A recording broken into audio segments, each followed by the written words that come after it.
예, 오늘 시간에는 그 토지 개발 중에 그 문화재가 발견되는 경우에 대해서 잠깐 알아보도록 하겠습니다.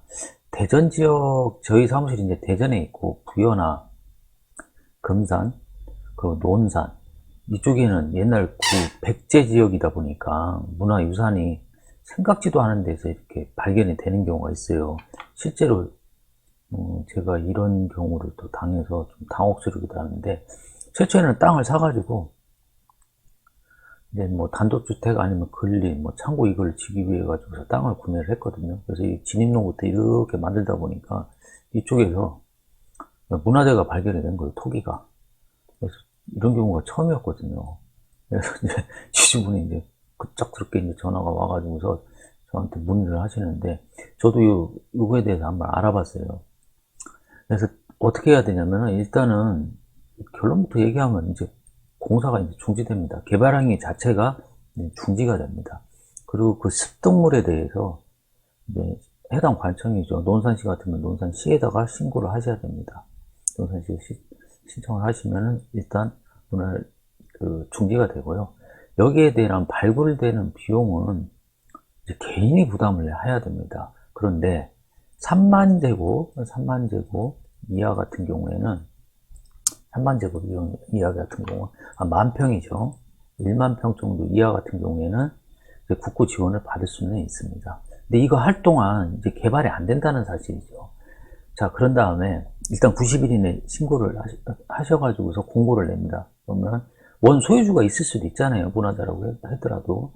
이게 특별한 사람이 없다면 이제 국고, 나라로 귀속이 됩니다. 이때 발견자, 그리고 습득자, 플러스 부동산 소유주 해서 2분의 1씩 나눠 갖게 되어 있습니다. 한도는 1억 원. 한도는 1억 원이고요. 자, 제가 지금까지 말씀드린 거는 뭐 그렇다 손 치고, 땅 사신 분들이 이게 뭔 죄예요? 이게 있는지 없는지 모르고. 뭐 어떻게 해야 되냐면은, 일단 문화재를 누군가 찾아가고 발굴하는데 이상이 없어서 더 이상 안 된다고 해가지고 이렇게 하면 되는데, 저희들이 이제 개발을 하게 되면 이제 개발 심의를 받잖아요. 요즘 코로나 때문에 통상적으로 그 해당 시, 군구, 도시 외 지역에는 2개월에 한 번씩 이 개발위원회, 개발 심의회의가 열리거든요. 근데 코로나 때문에 요즘은 또 그것도 간헐적으로 더 연기됐다는 거죠. 뭐 하기만 하면은 안 그래도 늘어지는데, 이것까지 돼버렸으니 이게 2년, 3년 기약이 없다는 얘기죠. 이럴 경우 이거를 자기의 재산권이 심대하게 장애를 받고 있기 때문에 나라에다가 매수 신청을 할 수 있습니다. 통상적으로 있잖아요. 개발을 하고 있는데 국가에서 수용되거나 뭐 할 경우에 그 자기 토지 매입해달라고 하는 경우가 있잖아요. 그래서 매수 신청을 할 수는 있는데, 이게 주관부서가 문화재청입니다. 문화재청인데 예산이 없었어요.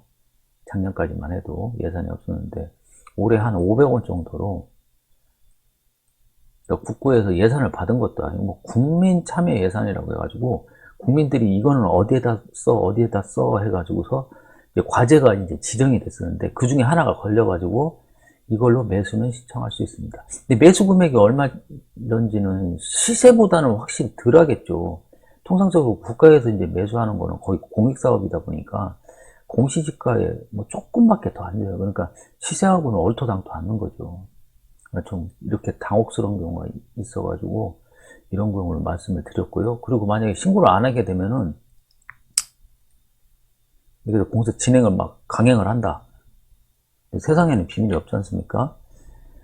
네, 비밀이 없는데, 이럴 경우에는 3년 이하의 또는 3천만 원 이하의 벌금을 내게 됐습니다. 뭐 3천만 원 받지는 않겠죠. 징역도 가르지는 않겠지만 하여튼간 벌금을 받게 되고 공사는 중단되게 됩니다. 혹시나 이런 경우가 있으신 분들이 있을까 해서 뭐 약간 원론적인 말씀만 이렇게 오늘 제가 드렸습니다. 그 이후에 이제 뭐 어떻게 개발을 하는지에 대해서는 뭐 방법이 아예 없지 않는 건 아니더라고요. 이런 거는 뭐 제가 이렇게 말씀을 드리기는 좀 그렇고, 하여튼 원론적인 처리 방법에 대해서 오늘 간단하게 말씀을 드렸습니다. 여기까지입니다.